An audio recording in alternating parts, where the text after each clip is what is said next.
Every property business wants to save tax. That's why we are covering tax savings for your property business in today's episode with Sean Graham. And Sean Graham is the founder of MavenCostSeg.com, and it's a tax advising company. So, Sean, please tell us, how can entrepreneurs save tax in their property business? Welcome to Awakened Titans podcast with Lily Patrascu.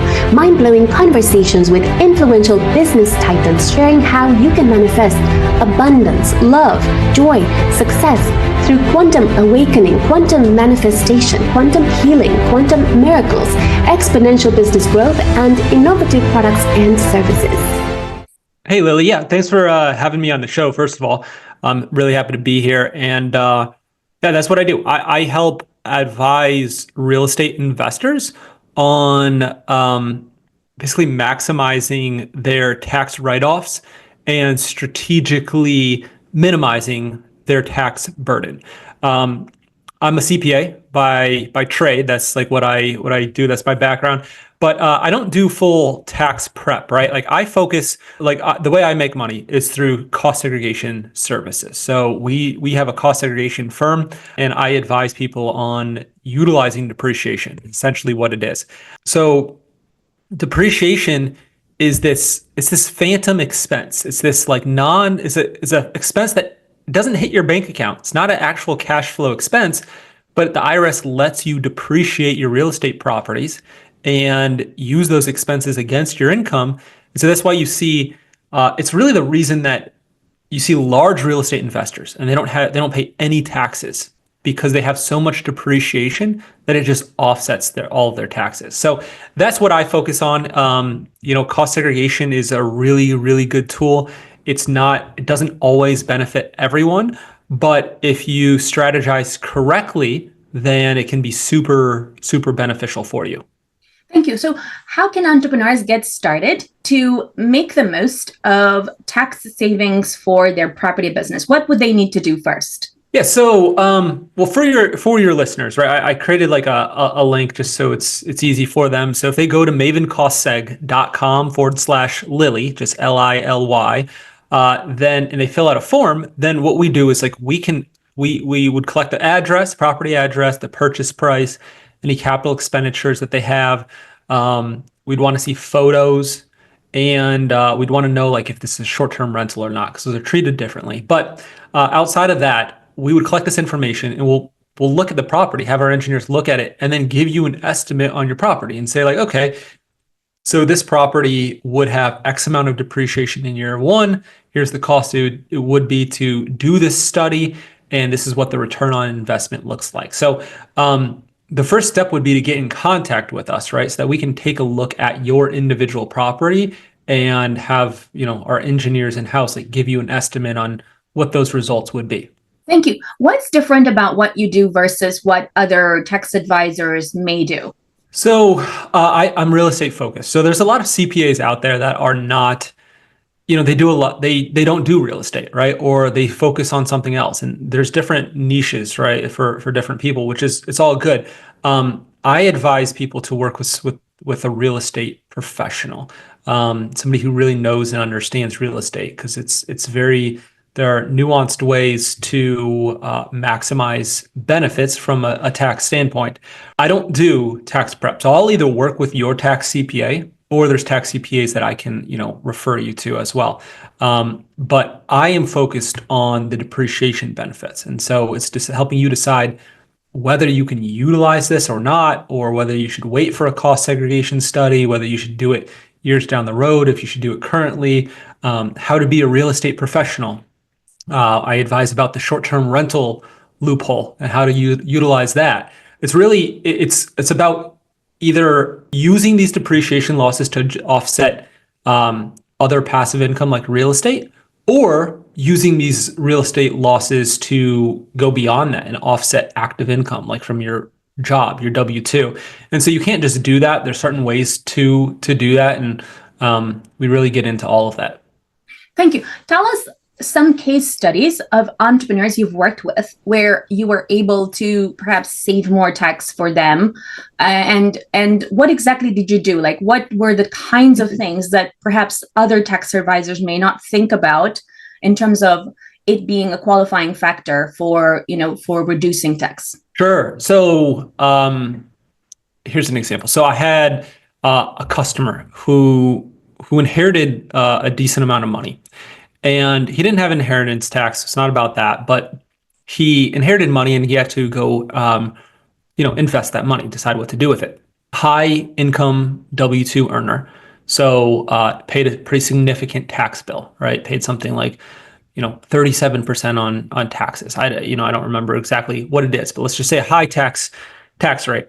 So he had this money and he decided to leverage the money and go buy real estate, go buy short-term rentals specifically.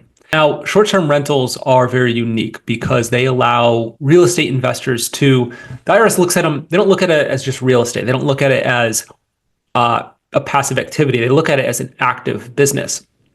And so if they materially participate and they average like 7 days or less, it's not a personal residence.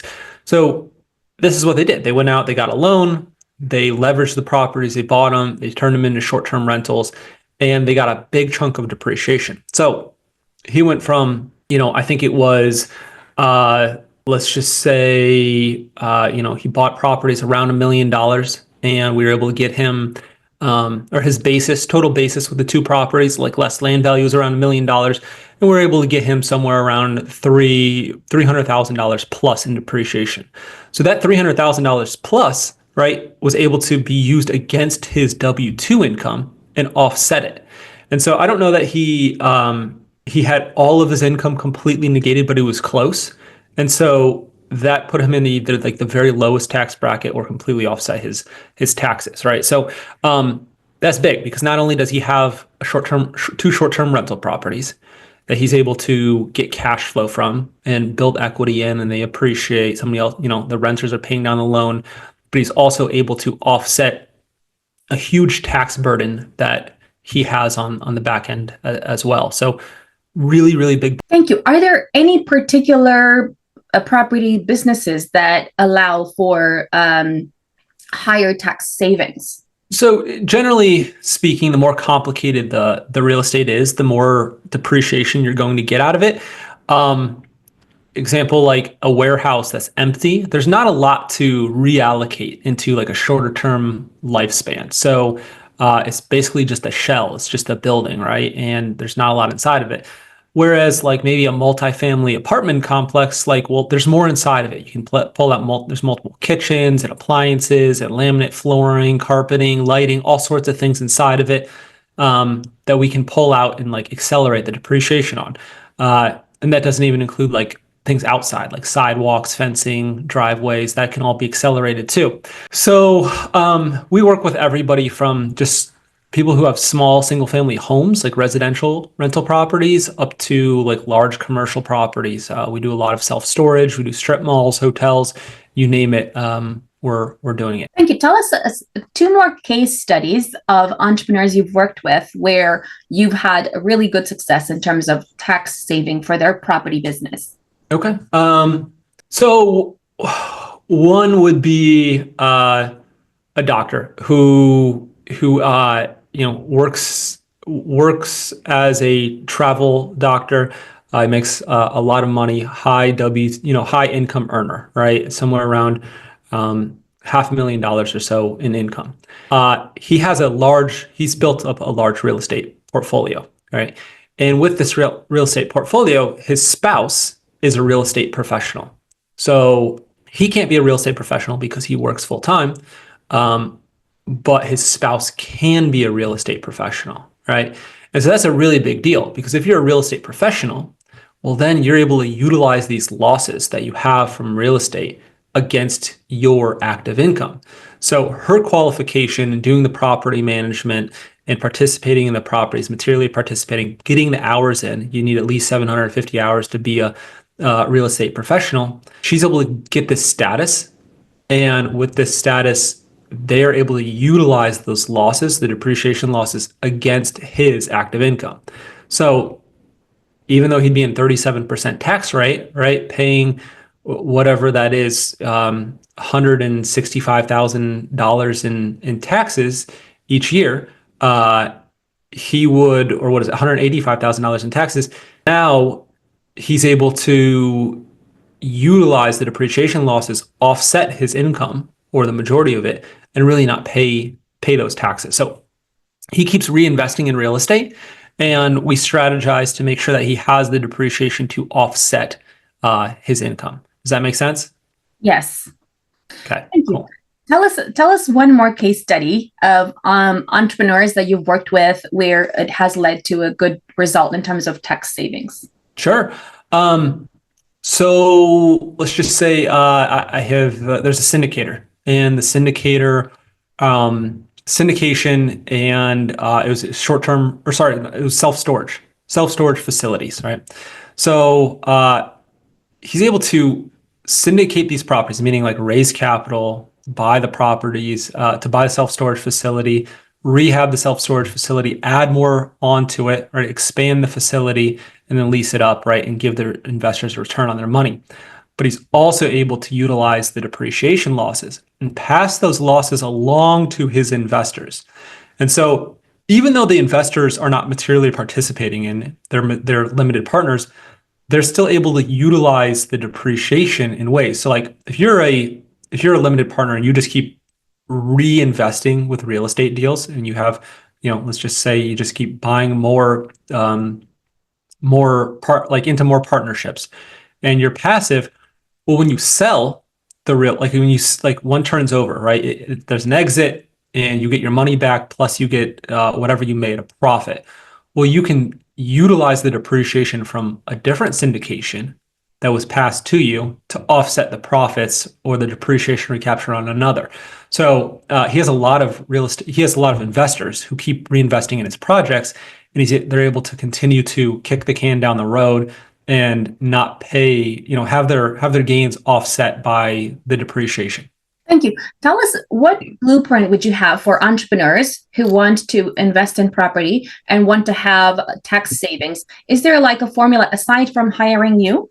Yeah, I don't love the word blueprint, right? Like in tax, because I think there's a lot of almost like gurus where it's like, hey, here's this magic blueprint, right? And that, to me, that's like a little bit of a red flag, because one, there's no like secrets, right? There's no secrets with the IRS. Like this is all publicly available information. Now, the key is to work with tax advisors that's what we are, Maven Cost Segregation Tax Advisors, to work with tax advisors to really utilize these strategies, right? And to make sure you can truly offset your taxable income. Like that's the key.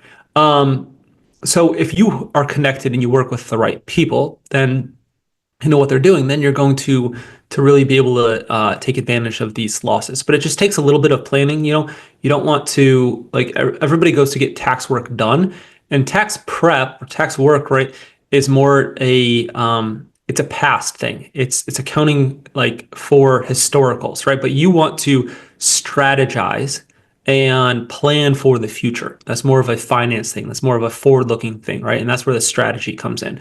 So educate yourself, listen to podcasts, read books, whatever it is, but work with the right tax CPAs. And so I don't do tax prep. I can help you, advise you and point you in the right direction of people to work with. But what I focus on, how I actually make money, how our company does, is through cost segregation services. So it's performing these engineering studies on your real estate.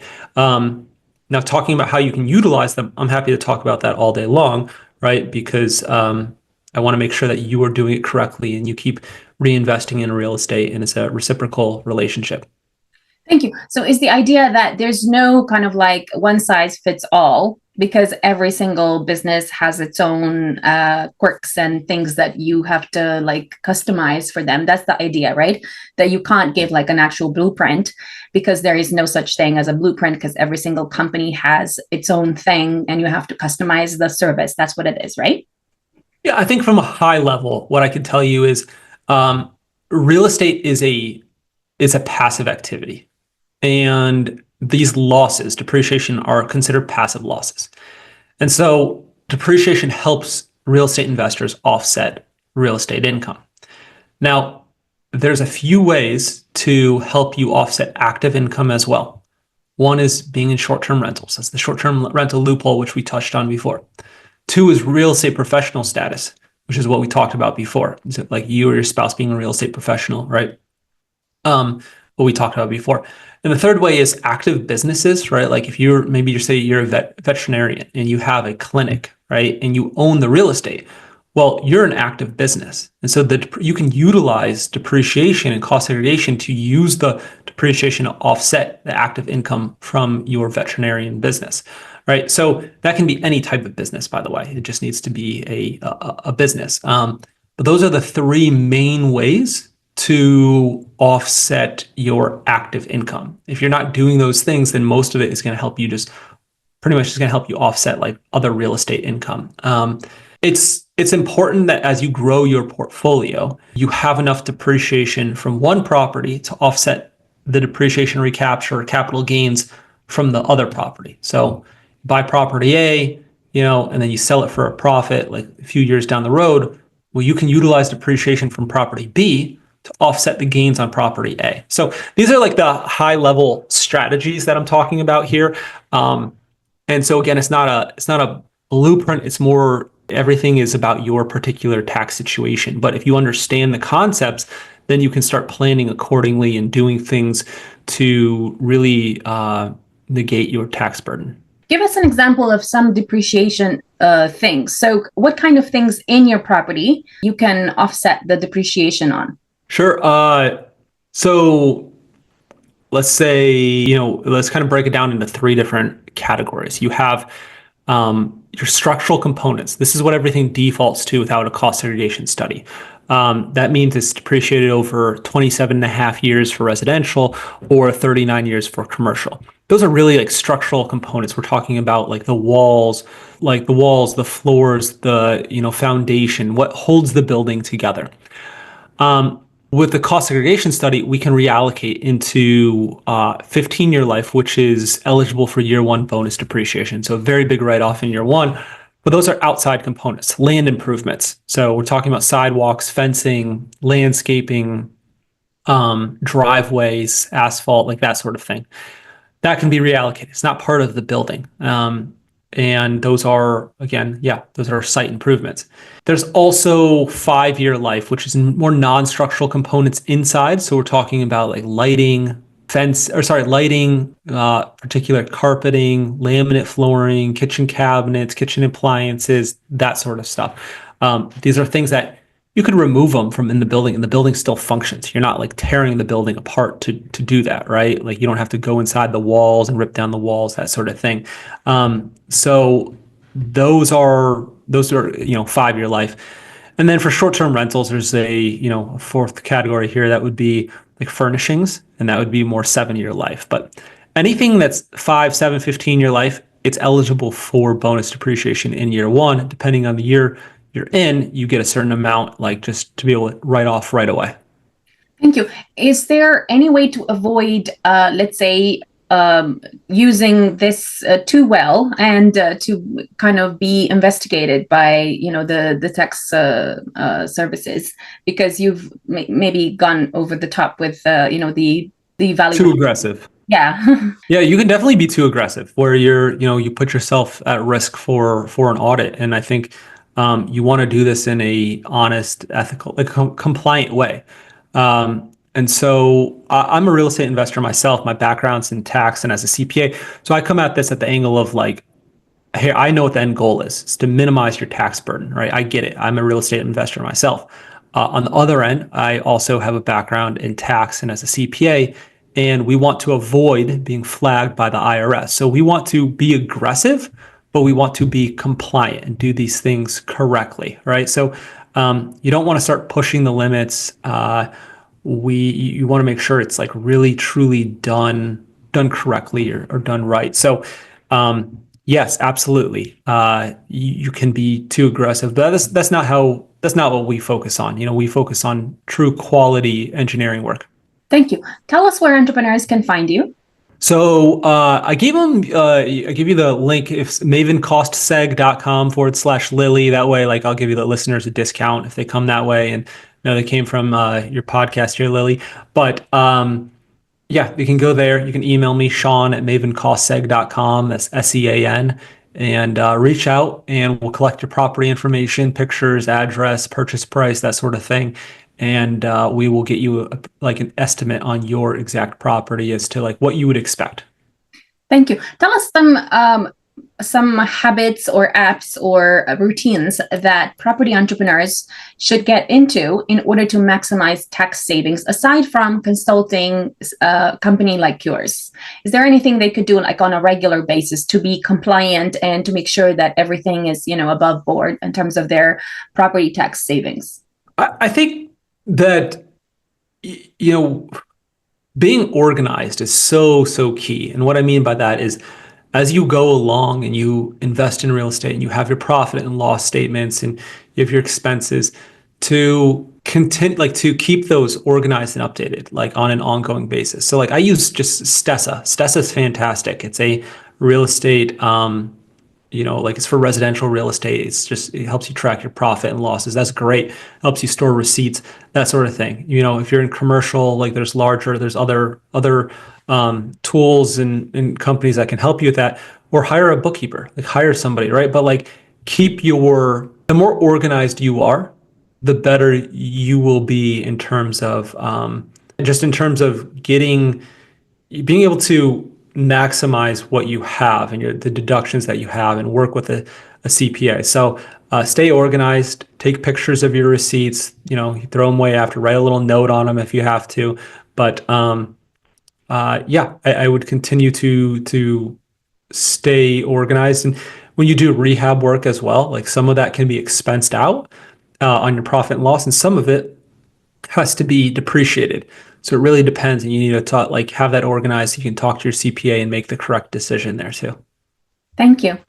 Follow us for more interviews with world's most influential business titans, providing you with the insights to awaken to your full potential so you can get paid to be yourself, find true happiness, and manifest anything you desire.